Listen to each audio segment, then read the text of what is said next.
Any summer holidays kannu call GT Holidays ku pannu South India's #1 travel brand Beauty 90 இதயம் இதையே விரும்பும் Beauty in 90 Meenakshi Faculty of Pharmacy admissions open for Bachelor of Pharmacy apply now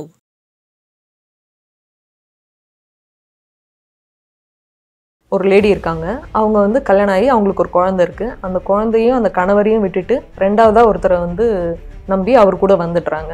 அவரு கூட வந்து இருக்கும்போது அவங்களுக்கு வந்து ஒரு 3 குழந்தைகள் வருது. அவரோட கசின் பிரதர், அதாவது சித்தப்பா பையன், தம்பி முறை இருக்கிறவர் இறந்து போயிடுறாரு. ஸோ அட் சம் பாயிண்ட் அவங்களுக்கும் அந்த லேடிக்கும் கனெக்ட் ஆக ஆரம்பிச்சு. அதாவது இவருக்கும் அந்த நபருக்கும் அவங்க தம்பியோட மனைவிக்கும் வந்து ஆமாம், தம்பியோட மனைவிக்கும் உறவு ஏற்பட்டு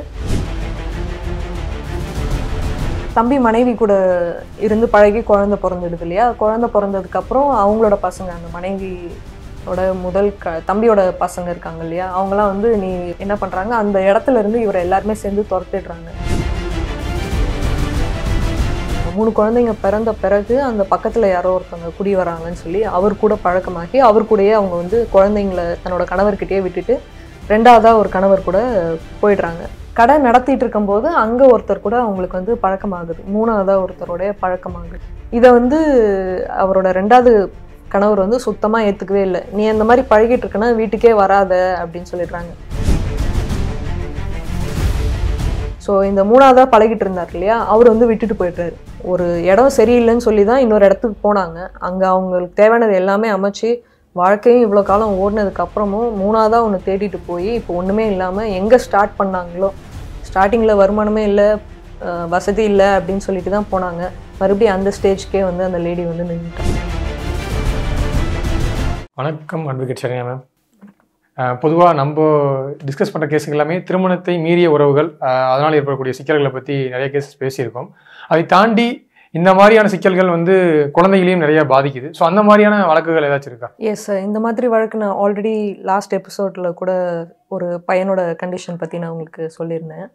அதுக்கு முன்னாடி ஒரு எக்ஸ்ப்ளனேஷன் நான் கொடுக்க விரும்புகிறேன். என்னென்னா, பொதுவாக நான் இந்த மாதிரி வழக்குகள் பற்றி பேசுகிறதுனால இதை பற்றியே பேசுகிறோம் அப்படின்ட்டு நிறைய பேர் சொல்கிறாங்க. கிரிமினல் மேட்டர்ஸை பொறுத்தவரை அது எப்போவுமே நியூஸு, மீடியாஸு, நியூஸ் பேப்பர் எல்லாத்துலேயுமே வந்துடும். இந்த மாதிரி விஷயங்கள்லையும் மக்களுக்கு ஒரு அவேர்னஸ் வேணும் இல்லையா. இந்த மாதிரி நடக்கும்போது அதுக்கு என்ன பண்ணணும் அப்படின்றது நிறைய பேர் தெரியாமல் அவதிப்பட்டு இருக்காங்க. ஸோ அவங்களுக்காக தான் இந்த மாதிரி விஷயங்கள், என்ன நடந்தது, அதை எப்படி நம்ம வந்து சால்வ் பண்ணலாம் அப்படின்ற மாதிரி நம்ம இன்டர்வியூஸ் கொடுத்துட்ருக்கோம். ஸோ நீங்கள் இன்சிடெண்ட் கேட்டிருந்தீங்களா, இதில் வந்து குழந்தைகள் வந்து பாதிக்கப்படுறது நிறைய நம்ம பார்த்துட்டு தான் இருக்கோம். இந்த இன்சிடெண்ட்டில் வந்து ஒரு லேடி இருக்காங்க. அவங்க வந்து கல்யாணம் ஆகி அவங்களுக்கு ஒரு குழந்தை இருக்குது. அந்த குழந்தையும் அந்த கணவரையும் விட்டுட்டு ரெண்டாவதாக ஒருத்தரை வந்து நம்பி அவர் கூட வந்துடுறாங்க. அவர் கூட வந்து இருக்கும்போது அவங்களுக்கு வந்து ஒரு 3 குழந்தைகள் வருது. அவர் வந்து government employee, central government employee. அவங்க லைஃப் நல்லா தான் போயிட்டுருக்கிற சமயத்தில் குழந்தைங்க வளர்ந்து மேரேஜ் பண்ணுற ஸ்டேஜ்க்கு வந்துடுறாங்க. வந்த சமயத்தில் அவரோட கசின் பிரதர், அதாவது சித்தப்பா பையன், தம்பி முறை இருக்கிறவர் இறந்து போயிடுறாரு. இறந்து போனதும் அவங்க வீட்டை இவர் தான் பார்த்துட்ருக்காரு. அந்த சித்தப்பா பையன் தம்பி இருக்கார் இல்லையா, அவர் இறந்ததுக்கப்புறம் அவங்களோட பசங்களையும் இவர் தான் பார்த்துட்ருக்காரு. அவங்களுக்குமே மேரேஜ் பண்ணுற வயசாகிடுச்சு.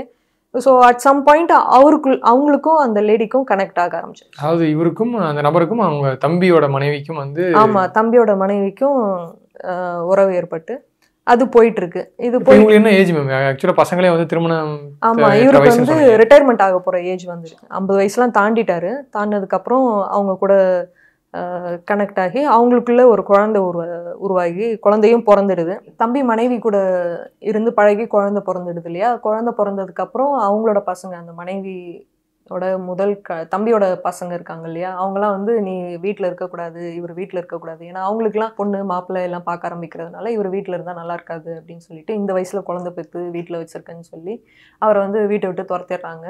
துரத்தும் போது அந்த குழந்தையும் தூக்கிட்டு அவர் தன்னோட மனைவிக்கிட்டே வந்துடுறாரு. முதல் மனைவிக்கிட்டே வந்துடுறாரு. அங்கே வந்ததுக்கப்புறம் இவர் இந்த மாதிரி பண்ணிட்டாரு, இந்த வயசுல போய் குழந்தை பெற்றுட்டு வந்திருக்காருன்றது எல்லாருக்குமே ஒரு மாதிரி அசிங்கமா இருக்கு. அந்த கோவத்தெல்லாம் என்ன பண்றாங்கன்னா அந்த குழந்தை மேல காட்ட ஆரம்பிக்கிறாங்க. அந்த குழந்தை வந்து வளர வளர அவரோட அந்த முதல் மனைவியோட பசங்கள்லாம் மேரேஜ் ஆகிற வயசுல இருக்காங்கன்னு சொல்லியிருந்தேன் இல்லையா, அவங்களுக்குலாம் கல்யாணம் ஆகி குழந்தைலாம் பிறந்துருச்சு. ஸோ எல்லாருமே பேரம் பேத்தி இருக்கிற வயசுல இந்த குழந்தை அவங்க ஏஜ் கேட்டகரியில தான் இந்த குழந்தையும் வளர்ந்துட்டு இருக்கான். ஸ்கூலுக்கு எல்லாம் ஒன்னா போறாங்க. ஆனா எல்லாருமே அந்த பையன் மேல வந்து பயங்கர வெறுப்பை காட்டிட்டு அசிங்கமா பேசுறது, திட்டுறது அப்படின்னு சொல்லி அந்த மாதிரி ஒரு சூழ்நிலையில அந்த குழந்தை வந்து வளர்ந்துட்டு வந்துட்டு இருக்கான். வளர்ந்து வந்துட்டு இருக்கான். ஒரு 17 வயசு ஆகும்போது அந்த பையன் வந்து என்ன சொல்றது, இந்த மாதிரி ஒரு சூழ்நிலையில வளரும்போது படிப்பெல்லாம் வந்து பெருசா வரல, யாரும் அவரை வந்து பார்த்துக்கிறதும் கிடையாது. அவரும் வயசாயிடுச்சு, அவருக்கும் 60 வயசை தாண்டி போயிட்டாரு. ஸோ குழந்தையும் அந்த பையனும் வளர்ந்து வந்ததுக்கப்புறம் சரி நமக்குன்னு ஒரு துணை வேணும்னு சொல்லி அந்த பையன் ஒரு கல்யாணமும் பண்ணி அவனுக்கு குழந்தைங்களும் பிறந்துடுது. ஆனால் சுற்றி இருக்கிறவங்க எல்லாருமே அவரை அசிங்கமாக திட்டி அந்த மாதிரி தான் இருந்தாங்க. ஆனால் அவரோட கடைசி காலத்தில் வந்து அந்த அப்பாவோட கடைசி காலத்தில் வந்து இவர் தான் எல்லாமே பார்த்துக்கிறாரு. அந்த கடைசி பையன், அதாவது தம்பி மனைவியோட இருந்து தொடர்புலேருந்து பிறந்த பையன் தான் வந்து இவங்களை பார்த்துக்கிறாங்க. ஆமாம், மற்றவங்க யாருமே இவரை பார்த்துக்கல. ஸோ அவரும் ஒரு கட்டத்தில் இறந்து போயிடுறாரு. இறந்து போனதுக்கப்புறம் இந்த பையன் வந்து என்ன பண்ணுறாங்க, அந்த இடத்துல இருந்து இவரை எல்லாருமே சேர்ந்து துரத்திடுறாங்க. துரத்துனதுக்கப்புறம் இவங்க எல்லாம் அந்த பார்ட்டிஷன் சூட் போடுவாங்க இல்லையா, இறந்ததுக்கப்புறம் அந்த ப்ராப்பர்ட்டி எல்லாம் பிரிக்கிறதுக்கு. அப்போ வந்து இவரோட பேரை சேர்க்காம இவங்க வந்து ப்ராப்பர்ட்டி வந்து பிரிக்கிறதுக்கு பிளான் போட்டிருக்காங்க. ஸோ இவர் என்ன பண்ணுறாருன்னா, தாலுகா ஆஃபீஸ் மூலியமா அந்த வாரிசு சான்றிதழில் தன்னோட பேரையும் இணைச்சி வாரிசு சான்றிதழ் வாங்கி அந்த ப்ராப்பர்ட்டி சூட் வந்து இவரும் போடுறாரு. என்னன்னா, ஒரு இல்லெஜிட்டிமேட் சைல்டுக்கு வந்து ப்ராப்பர்ட்டியில் ரைட்ஸ் கிடையாது அப்படின்ட்டு நினைக்கிறாங்க. அது அப்படி கிடையாது. ப்ராப்பர்ட்டியில் ரைட்ஸ் இருக்குது. மனைவி, அதாவது 2வது கல்யாணம் இல்லை 2வதா யார் கூடயா தொடர்பு இருந்தால் அவங்களுக்கு வேணால் கிளைம் பண்ண முடியாது. பட் குழந்தைக்கு வந்து எப்போவுமே வந்து ரைட்ஸ் உண்டு. ஸோ அந்த வழக்கில் வந்து அந்த பையனுக்கும் வந்து ப்ராப்பர்ட்டியில் ஷேர் இருக்குது அப்படின்னு சொல்லி அந்த பையனும் இப்போ ஷேர் வாங்கியிருக்கான். என்னன்னா, அந்த பையனோட சூழ்நிலையை யோசிச்சு பாருங்களேன். தன்னோட அப்பாவோட பேரன் தாத்தா மாதிரி இருக்கிற வயசில் இருக்கிற ஒருத்தர் வந்து அப்பான்னு அவர் கூட வளர்ந்துட்டு இருக்காங்க. சுற்றி இருக்கிறவங்க எல்லாருமே அவரை திட்டி திட்டி ஒழுங்காக படிக்கல, சின்ன வயசுலேயே கல்யாணம் பண்ணிக்கிட்டு அவங்க அப்பாவையும் வயசானவரையும் அவர் பார்த்துக்கிட்டு சுற்றி இருக்கிறவங்க எல்லாருமே அவருக்கு வந்து ஒரு உரிமை கூட அவருக்கு கொடுக்காம வச்சுருந்துருக்காங்க. அவர் போய் பழகினதோடு நிப்பாட்டியிருந்துருக்கலாம். இந்த மாதிரி ஒரு குழந்தைய பெற்று அதையும் அவங்க அம்மாவும் பார்த்துக்கல. யார், அந்த தம்பியோட மனைவி இருக்காங்கல்ல, பையனை அப்படியே விட்டுட்டாங்க. அந்த குடும்பத்துலேயும் யாரும் அவரை சேர்த்துக்கல, இந்த குடும்பத்துலேயும் யாரும் அவரை சேர்த்துக்கல. அந்த மாதிரி ஒரு கண்டிஷனில் அந்த பையன் வளர்ந்து வந்து இப்போ வந்து ப்ராப்பர்ட்டியில் வந்து அவர் ஷேர் வாங்கியிருக்காரு. இப்போ இந்த வழக்கில் வந்து அந்த கணவர், ஸோ அவருடைய அந்த எக்ஸ்ட்ரா மேரிட்டல் அஃபேரான பிறந்த குழந்தை, ஸோ இதனால் ஏற்பட்ட பாதிப்புகளை பற்றி பார்த்தோம். ஸோ இதே போல் ஏதாச்சும் பெண்கள் அவங்களுடைய தவறான முடிவுனால இதே போல் ஏதாச்சும் பாதிக்கப்பட்டிருக்காங்களா? ஸோ பெண்கள் தவறாக போகிறதுனால ஏற்படுற விளைவுகள் நிறைய கேசஸ் நம்ம ஆல்ரெடி பேசியிருக்கோம். அந்த மாதிரி இப்படி ஒரு இன்சிடென்ட் இருக்குது. என்னென்னா, இவங்க வந்து கல்யாணம் பண்ணி கொடுக்குறாங்க. வீட்டில் கல்யாணம் பண்ணி கொடுத்த இடத்துல வந்து போதுமான வசதிலாம் இல்லை. நார்மலான ஒரு கடை வச்சு ரன் பண்ணிட்டு இருக்காங்க. கணவன் மனைவி சேர்ந்து தான் ரன் பண்ணுறாங்க. பட் அந்தளவுக்கு வருமானம் இல்லை. அவங்க நினச்ச மாதிரியான வாழ்க்கை அவங்களால ஏற்படுத்திக்க முடியல. குழந்தெல்லாம் பிறந்துடுது. அந்த மாதிரி 3 குழந்தைங்க இருக்காங்க. 3 குழந்தைங்க பிறந்த பிறகு அந்த பக்கத்தில் யாரோ ஒருத்தவங்க குடி வராங்கன்னு சொல்லி அவர் கூட பழக்கமாகி அவர் கூடயே அவங்க வந்து குழந்தைங்களை தன்னோட கணவர்கிட்டயே விட்டுட்டு 2வதா ஒரு கணவர் கூட போயிடுறாங்க. அவர் வந்து கவர்மெண்ட் எம்ப்ளாயி. ஸோ இவங்க அந்த ஊரை விட்டு வெளி ஸ்டேட்டுக்கு போயிட்டு அங்கே போய் நல்லா அவர் பார்த்துக்கிறாரு. அங்கே வந்து 2 குழந்தைங்க பிறக்கிறாங்க. நல்லா தான் லைஃப் போயிட்டுருக்கு. பட் என்னன்னா, இவங்க இந்த மாதிரி போயிட்டதுனால இவங்க வீட்டில் யாருமே இவர்கிட்ட பேசலை. யாரும் இந்த லேடி கிட்ட யாருமே அவங்க கிட்ட பேசலை. எஸ்பெஷலி அவங்களோட பிரதர் வந்து சுத்தமாக தண்ணி தெளிச்சு விட்டுட்டாங்க. அந்த முதல் கணவர்னு சொன்னீங்களா மேம், அவங்க மூலியமா குழந்தைகள் இருக்கா? ஆமாம், முதல் கணவர் மூலியமா 3 குழந்தைங்க இருக்காங்க. அந்த 3 குழந்தைங்களை விட்டுட்டு வேற ஒருத்தர் கூட பழக்கமாகி அங்கே போய் அங்கே 2 குழந்தைங்க இருக்காங்க. அங்கே லைஃப் ரொம்ப வருஷம் போயிட்டுருக்கு. பிள்ளைங்களாம் வந்து காலேஜ் படிக்கிற ஸ்டேஜ் வர அளவுக்கு காலங்கள் ஓடி போச்சு. அந்த முதல் கணவர் கூடயோ கணவர் கூட பிறந்த குழந்தைங்க கூடயோ தன்னோட குடும்பத்துக்கூடயோ யார் கூடயுமே அவங்களுக்கு வந்து கான்டாக்டே இல்லை. ஏன்னா அவங்க இந்த மாதிரி போயிட்டதுனால யாருமே அவங்கள வீட்டுக்குள்ள சேர்த்துக்கல. எஸ்பெஷலி அவங்களோட பிரதர் வந்து சுத்தமாக அவங்க கூட பேசவே கூடாது அப்படின்னு சொல்லி என்டையர் ஃபேமிலியுமே அவர் வந்து அந்த மாதிரி சொல்லி வச்சுட்டாரு. ஸோ அண்ணனுக்கு வந்து ஒரு கட்டத்தில் வந்து அவங்களுக்கு உடம்பு சரியில்லாமல் போய் இறக்குற மாதிரியான கண்டிஷனில் இருக்காங்க. ஸோ இதை கேள்விப்பட்டு அவங்க வந்து வெளி ஸ்டேட்டில் போய் செட்டில் ஆகிட்டாங்க. ஸோ அங்கேருந்து கிளம்பி இங்கே வராங்க. இங்கே வந்து அண்ணன்கிட்ட வந்து மன்னிப்பு கேட்குறாங்க. அண்ணனும் வந்து அவரோட ஃபைனல் ஸ்டேஜ்ன்றதுனால மன்னிச்சிடுறாரு. மன்னிச்சதுக்கப்புறம் இவர் இந்த லேடி வந்து அந்த இன்னொரு ஸ்டேட்லேருந்து இங்கே அடிக்கடி வந்துட்டு போகிறது, இங்கே வந்து அதிகாரம் பண்ணுறது, இந்த மாதிரி எல்லாம் பண்ண ஆரம்பிக்கிறாங்க ஸ்லோவாக. அதிகாரம் பண்ணுறாங்க மீன்ஸ் வீட்டில் எல்லாரும் இப்படி இருக்கணும் அப்படி இருக்கணும், அதை பண்ணுங்க இதை பண்ணுங்க. இவங்க வந்து அங்கே போய் கொஞ்சம் என்ன சொல்கிறது, அவங்களோட ஸ்டேட்டஸ் வந்து கொஞ்சம் டெவலப் ஆகிட்டதுனால வீட்டில் வந்து தான் பெரிய ஆள் அப்படின்ற மாதிரி காட்டிட்டு அந்த மாதிரிலாம் பண்ணிட்டு இருந்தது. இந்த ஃபேமிலிக்கு வந்து இவர் இங்கே போகிறது, இந்த லேடி இங்கே அவங்களோட வீட்டுக்கு போகிறதோ அவங்களுக்குலாம் பிடிக்கல. நீ அங்கே போய் பேசுகிறேன்னா இங்கே வராத அப்படின்னு சொல்லிலாம் பசங்கள்லாம் சொல்கிறாங்க. 2வது கணவர் அவங்க பசங்க. ஆமாம், பசங்களும் வந்து நீ போய் அந்த பசங்க கூடலாம் பேசக்கூடாது அப்படின்ற மாதிரிலாம் சொல்கிறாங்க. அவங்க அதையும் மீறி வந்துட்டு போயிட்டு இருக்காங்க. ஆனால் அந்த பிரதர் வந்து இறந்து போயிடுறாரு. இறந்து போகும்போது அவரோட கடைகள்லாம் இருக்குது. அந்த கடைகள்லாம் வந்து எல்லாருக்குமே பிரித்து கொடுத்துட்றாரு. தன்னோட இன்னொரு சிஸ்டருக்கு, அந்த சிஸ்டருடைய குழந்தைங்கள்லாம் இருக்காங்க இல்லையா, அவங்களுக்குலாம் பிரித்து கொடுக்குறாரு. அப்போ இவங்களுக்கு வந்து ஒரு பகுதி வருது. ஸோ இவங்க என்ன பண்ணுறாங்க, இங்கே வந்து நான் வந்து பிஸ்னஸ் பண்ணுறேன் அப்படின்னு சொல்லி இங்கே வந்து இவங்க வந்து பழக்கடை போட்டு கடை வச்சு நடத்துகிறாங்க. இது வந்து அந்த 2ஆவதாக கல்யாணம் பண்ண கணவருக்கோ அந்த குழந்தைங்களுக்கோ யாருக்குமே பிடிக்கல. இவருக்கும் வந்து டிரான்ஸ்ஃபர் இங்கே கிடச்சிருது. ஸோ அதனால் இங்கே வந்துடுறாங்க. வந்ததுனால வேறு வழி இல்லாமல் இவங்களும் அந்த கடையை போட்டு நடத்திட்டு இருக்காங்க.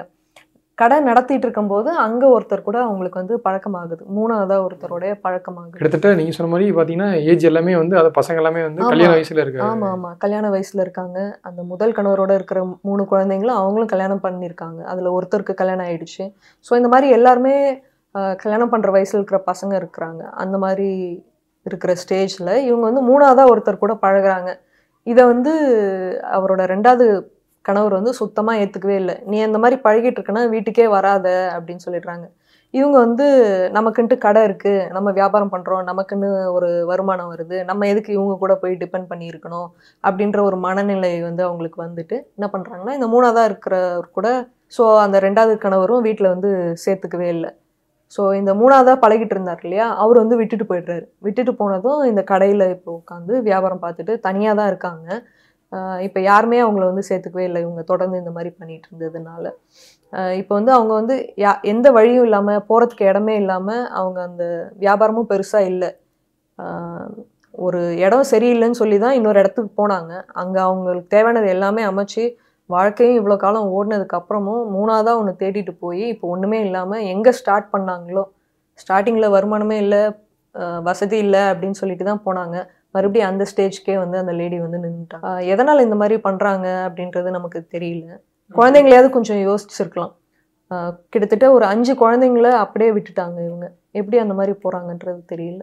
பொதுவாக இப்போ நிறைய வழக்குகள் நம்ம பார்க்குறோம் மேம். இந்த வந்து எக்ஸ்ட்ரா மேரிட்டல் அஃபேர், அதாவது வந்து திருமணத்தை மீறி, அதாவது ஒரு 2ஆவது திருமணம், 3ஆவது திருமணம், இப்போ இது எல்லாமே திருமணம் பண்ணாமல் ஒன்றா இருக்கிறது. ஸோ இந்த மாதிரி வழக்குகள்லாம் பார்க்கும், இந்த மாதிரி ஒரு வழக்குகள்லாம் பார்க்குறோம். ஸோ இந்த மாதிரி வழக்குகளில் பாதிக்கப்படுற ஒரு ஆண் என்ன பெண், எனக்கு வந்து கணவர் பிடிக்கல, அதனால் இன்னொருத்தரை பிடிச்சிருக்கு, இதே போல் எனக்கு மனைவி பிடிக்கல, இன்னொரு பெண் மேலே ஒரு ஆசை இருக்குது, இந்த மாதிரி இருக்காங்களே, இவங்களுக்குலாம் ஒரு அட்வைஸாக என்ன சொல்கிறது, ஒரு ஏன்னா இதனால் பாதிக்கப்படுறது ஒரு குடும்பம். இது அடுத்து கோர்ட்டு கேஸுன்ட்டு தான் அடுத்து அவங்க மூவ் ஆகி வராங்க. இது மூலிமா நிறைய க்ரைம் கூட நடக்குது, கொலை அந்த மாதிரி கூட நடக்குது. ஸோ இதுலேருந்து ஒரு சொல்யூஷன்னா, ஒரு அட்வைஸாக சொல்லணும்னா என்ன மேம் சொல்லுவீங்க? இதில் அட்வைஸ் என்ன கொடுக்குறதுன்னு எனக்கு தெரியல. என்னென்னா கொஞ்சம் யோசித்து பார்க்கணும். நம்ம எதுக்காக அந்த திருமணம் பண்ணிட்டோம், எதனால் அந்த லைஃப்குள்ளே நம்ம போயிருக்கோம், குழந்தைய நம்ம எதுக்காக பெற்றுக்கிட்டோம், குழந்தைய நம்ம பார்க்கணும், அதெல்லாம் ஃபஸ்ட்டு யோசிக்கணும். இன்கேஸ் ஒரு யாரோ ஒருத்தவங்க அஃபேரில் இருக்காங்க அப்படின்னா, இன்னொருத்தவங்க வந்து அது அவங்கள வந்து சரி பண்ண முடியாது அப்படின்னு தோணுச்சுன்னா, நீங்கள் லீகலாக அதுலேருந்து வெளியில் வந்துக்கோங்க. அவங்களுக்கு ஏதாவது ட்ரபிள் காஸ் பண்ணுறதோ, ஒரு சட்டத்தை தன் கையில் எடுத்துக்கிட்டு நீங்கள் ஏதாவது அவங்களுக்கு ஒரு பாதிப்பு ஏற்படுத்துறீங்கன்னா, அது உங்களுக்கு தான் பிரச்சனையாகும். குழந்தைங்களோட நிலைமை வந்து ரோட்டில் நிற்கிற மாதிரி ஆகிடும். ஸோ அதனால் இந்த மாதிரி ஒரு இஷ்யூ இருக்குன்னா ப்ராப்பர் லீகல் சொல்யூஷன் தேடிக்கிறது பெஸ்ட் ஆப்ஷன் அப்படின்னு நான் சொல்லுவேன். ஸோ மேம் இந்த மாதிரி வழக்குகளில் ஒரு நம்ம டிவோர்ஸ்னு ஒரு முடிவு எடுத்து போகிறோன்னா, இது டிவோர்ஸ் வாங்குறதுக்கு எவ்வளோ நாள் மேம் எடுத்துக்கும்? ஸோ டிவோர்ஸ் கேஸஸை பொறுத்தவரை நம்ம ஒரு டைம் டியூரேஷன் நம்ம சொல்லவே முடியாது. இஃப் இன்கேஸ் அது வந்து மியூச்சுவல் டிவோர்ஸாக இருக்குது அப்படின்னா ஒரு 6 monthsக்குள்ளே முடிச்சிடலாம். பட் கண்டெஸ்டட் டிவோர்ஸ் அப்படின்னா நம்ம அந்த கேஸோட தன்மை என்னன்றதை ஃபஸ்ட்டு பார்க்கணும். யார் ஃபஸ்ட்டு கேஸ் போடுறா, எதனால் போடுறாங்க, அது ஆப்போசிட் பார்ட்டி வந்து அதை எப்படி வந்து எடுத்துக்கிறாங்க, அதை ஃபைட் பண்ணுற மாதிரியான ஒரு சிச்சுவேஷன் வருது, ஒரு மெயின்டெனன்ஸ் கிளைம் வருது, ஒரு டவுரி ஹராஸ்மெண்ட் இருக்குது, ஒரு டொமஸ்டிக் வயலன்ஸ் இருக்குது. இந்த மாதிரி மேட்டர்ஸ்லாம் இருக்கும்போது அதெல்லாம் பொறுத்து ஜுடிஷியல் கிளாக் ஒர்க்குன்னு ஒன்று இருக்குது. ஸோ இதெல்லாம் பேஸ் பண்ணி தான் ஒரு வழக்கோட காலம் வந்து டிசைட் பண்ண முடியும். ஸோ இவ்வளோ விஷயங்கள் இருக்கும்போது நம்ம வந்து டைம் ஃப்ரேம் இதில் வந்து நம்ம சொல்லவே முடியாது. பேஸ்ட் ஆன் த ஃபேக்ட்ஸாக நம்ம வந்து கேஸ் ஆரம்பித்த பிறகு ஓகே இது இந்த மாதிரி போகுது, அப்போ வந்து இவ்வளோ டைம் எடுக்கும் அப்படின்னு சொல்ல முடியும். ஒவ்வொரு கேஸும் ஒவ்வொரு மாதிரி இல்லையா, ஸோ டைம் சொல்லவே முடியாது, டைம் லிமிட் நம்ம சொல்ல முடியாது. ஸோ டிவோர்ஸ் வாங்கணும்னு ஒரு டிசைட் பண்ணியாச்சுன்னா யார் மேம் இனிஷியேட் பண்ணுறது நல்லது, கணவனா மனைவியா? ஸோ இந்த டவுட்ஸ் வந்து நிறைய பேருக்கு இருக்குது. நிறைய பேர் வந்து இதை வந்து தப்பாகவும் புரிஞ்சுக்கிட்டு இருக்காங்க. நான் டிவோர்ஸ்ன்னு நான் கேட்டேன்னா அது வந்து எனக்கு வந்து பிரச்சனை ஆகிடும் அப்படின்ற மாதிரி நினைக்கிறாங்க. டிவோர்ஸ் போகணும் அப்படின்னு முடிவு பண்ணிட்டா யார் சைடு மெரிட்ஸ் இருக்குன்றதை பார்க்கணும். இப்போ மனைவி வந்து சம்மந்தமே இல்லாமல் சும்மாவே விட்டுட்டு போயிட்டாங்க, அப்படி ஒரு சுச்சுவேஷன் இருக்குன்னு வச்சுக்கோங்களேன். கணவர் என்ன பண்ணுவார், நான் இப்போ டிவோர்ஸ் கூப்பிட்டு பார்த்துருப்பாங்க, அவங்க வரலன்னு உடனே என்ன பண்ணுவாங்க, சரி அவங்களா இனிஷியேட் பண்ணட்டும் டிவோர்ஸ். நம்மளா கேட்டால் வந்து நம்ம வந்து மெயின்டெனன்ஸ் கொடுக்குற மாதிரி இருக்கும், நம்ம டவுரி கேட்டோன்ற மாதிரி ஏதாவது அவங்க கொண்டு வருவாங்க அப்படின்ற மாதிரி நிறைய ஒரு ராங்கான ஒரு ஐடியாஸ் வச்சுருக்காங்க. உங்கள் சைடு வந்து தப்பு இல்லைன்னு உங்களுக்கு தோணுதா, டெஃபினட்டாக நீங்கள் வந்து டிவோர்ஸ் கேட்கலாம். மெரிட்ஸ் யார் சைடு இருக்கோ அவங்க வந்து டெஃபினட்டாக டிவோர்ஸ் மூவ் பண்ணலாம். பாதிக்கப்பட்டவங்க யாரோ அவங்க ஃபஸ்ட்டு இனிஷியேட் பண்ணலாம். கண்டிப்பாக. ஓகே, இவ்வளோ டைம் ஒதுக்கி எங்களுக்காக இந்த கேஸை பற்றி நிறைய தகவலை ஷேர் பண்ணீங்க. Thank you for time. தேங்க்யூ. இனி சம்மர் ஹாலிடேஸ் கண்ணு கால் ஜிடி ஹாலிடேஸ்க்கு பண்ணு. South India's number 1 travel brand. இதயம் இதையே விரும்பும் பியூட்டி என் nightie. Meenakshi Faculty of Pharmacy. Admissions open for Bachelor of Pharmacy. Apply now.